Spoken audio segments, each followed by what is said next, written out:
Well, hello everyone. In this video today we're going to talk about how to make the most of the whiteboard as it relates to the PMP exam, and in this specific video, the network diagram. Now, we've already recorded a video where I show you how to draw the process matrix table on the right part of the white dry erase board, or the virtual dry erase board, and I've got it sitting there to show you that it doesn't take up that much space with shorthand. And then we're going to attempt to draw the network diagram and answer questions there. And then hopefully, the third video, I'm going to use an earned value question as an example to show you that, cross our fingers, we could have the process table, a network diagram, and an earned value calculation kind of taking up the same dry erase board. So a few things I talked about in the process table video. Don't freak out over thinking it's going to take forever. We've got a practice link you can access to try it. We've got 3 different videos we're going to have about things that you potentially could do with it to make the most of it, be as efficient as possible, etc. Just adjust and adapt to it, because if you're uncomfortable, so be it. They're not going to change it to help you. And as I said in the other video, do not try to draw a masterpiece. It's going to be an abstract concept where you know what it means. You kind of recognize it, and it's serviceable.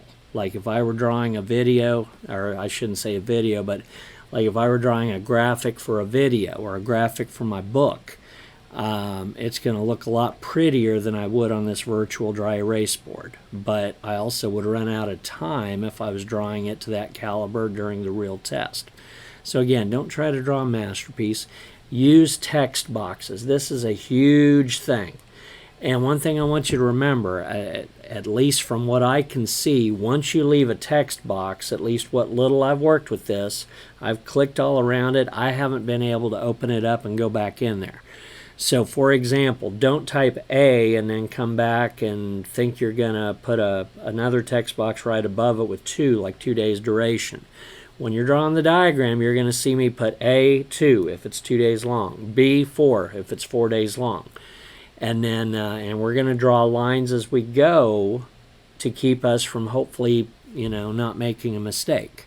And then in our final video in this series for an earned value question, we're going to also make use of the text boxes. Now, in the other video, what I did is I turned on the timer and I attempted to see how long it was going to take.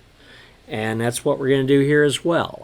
I did this with a student late last week, and it was the first time I'd actually opened the application and tried to draw, and we averaged just a pinch over 72 seconds per question, which is 72 seconds is the average you get per question. So assuming we had 3 questions in a row on the same data set, if you average just a pinch over 72 seconds, including drawing it, that's pretty decent. So anyway, if we think about it, let's get ready here. Now, the hyperlink you see there, if something changes with that, I would suggest you Google Pearson VUE, white dry erase board, virtual dry erase board, something to that effect, and that's probably going to get it to show up. Now, that said, we're going to shift to a Word problem or a Word document with a problem in it. And then I'm going to scroll a little bit for question 2 and 3, and then we're going to have the white dry erase board that already has my process table on it. So let's go. Okay, there we are. Okay, now,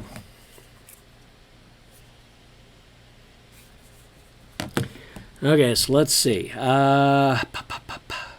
Darn, a network diagram. Okay. I'm going to think out loud here. So what's the critical path? So you want to read that last sentence first so you know what you're being asked. So let's see. A is 3 and B is 6 can start immediately. Okay, so I'm going to put a little text box here. Okay. I'm just going to put ST. And then I'm going to go over here. I'm going to put, let's see, A is 3. I'm going to go down here.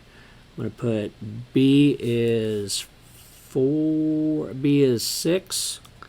Okay, now I'm going to connect my lines because You don't want to get too behind and miss a line. Let's see. C is 2 days, can start when A is done. So I'm going to put C2, and I'm going to put a line. Let's see. D is 1 and F is 2. They can start it after B is complete. So I'm going to put 2 text boxes. D is 1, F is 2, and they can start when B is done. So I'm going to put D is 1. Click. I'm going to put F is 2. Okay, I'm going to put my lines. And again, do the lines as you go. Okay. Let's see. E is 4 days, can start when C and D are done. So I'm going to do another text box. E is how long again was it? 4. Okay. I'm going to do my lines. Boom. Boom. Okay. G can start when D and F are done. So I'm going to take a text box. Let's see, did I miss something there? G is 5. That can start when D and F are done. Let's see. Okay, I'm having a hiccup here. Let's see. So I got E. That's 4. I just want to make sure I'm not missing something. So, and that's when C and D are done. G is after D and F. Okay. See, better to double check than make a mistake. So G is 5, and there I'm going to put a line. And yeah, I had a little bit of a hiccup there, referencing the line, but not a bad thing. Okay, and then when let's see, so after D and F are complete, so we got that, and then when E and G are complete, it's done. So technically, I could just put a finish, and technically I could draw a line and a line. Okay, now what I'm going to do is I'm going to put my text box here, and I'm going to list my paths. So I got ACE equals, that's 5, that's 9. My next path, BDE equals, let's see, 7, that's 11. BDG, and that is BDG, that's 7, that's 12. And BFG, that's 8, that's 13. So my critical path, I just put a little asterisk by it there, so I know that's my critical path. Now, if I want to calculate the slack of each activity, I'm going to do this the crosswind way. And actually, for our purposes here, I don't want to take up that much space. So I'm going to go over here and do another text box. I'm going to do A, B, C, D, E, F, G. And I'm just going to do this for all of these. Okay, so my critical path is BFG. So B gets 0 because it's critical. Let's see, B, F, G, F gets 0 and G gets 0.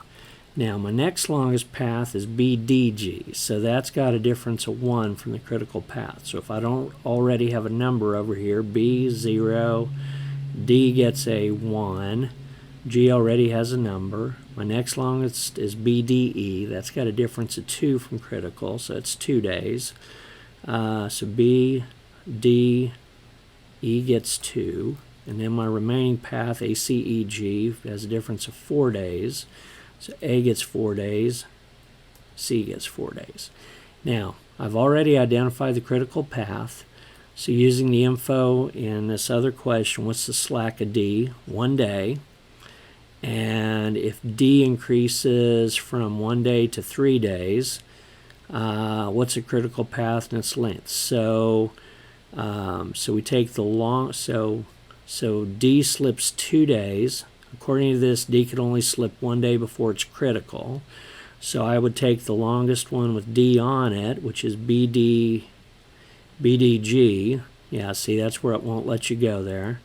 And I would basically go BDG's 14, that's my new critical path. So granted, I was thinking out loud a bit and going a bit slower than normal because I was trying to kind of give you guys play-by-play, but 5 minutes and 59 seconds. Now, the student the other day told me she thought it was going to take her 10 minutes just to draw the network diagram. So we drew it. I had a little bit of a mental hiccup there. I wanted to make sure I didn't miss a task, and which is good. You know, good to make sure you don't miss it. But even at 2 minutes a question, you know, to answer 3 questions, yes, some are going to take a little longer and some are going to fall into place a little faster. So if you practice this on your computer at home before you go take the real test, you're going to be able to speed it up a bit as well. So, you know, so that's not a bad little setup. Now, again, we answered 3 questions in just under 6 minutes, and that also included drawing the network diagram. If they gave you a data table, you could draw the network diagram the same way. If they gave you the graphic already, like on the screen, you could just use the text boxes like we did where we listed the paths and then the slack of each task. Now, if me calculating slack and things like that did not make sense the way I did it, I have another video basically forward, backward, past the crosswind way, where most classes can take 3 hours to show you how to do it. The crosswind way, you've got it in about 20 to 22 minutes. And it shows you how to tear everything apart and attack it and own it. So anyway, you know, go ahead and subscribe to our YouTube channel. You know, attack this PMP exam the crosswind way, the way you learn. Anyway, thank you, and I look forward to getting some feedback from you, and I hope you like the Earn Value video as well.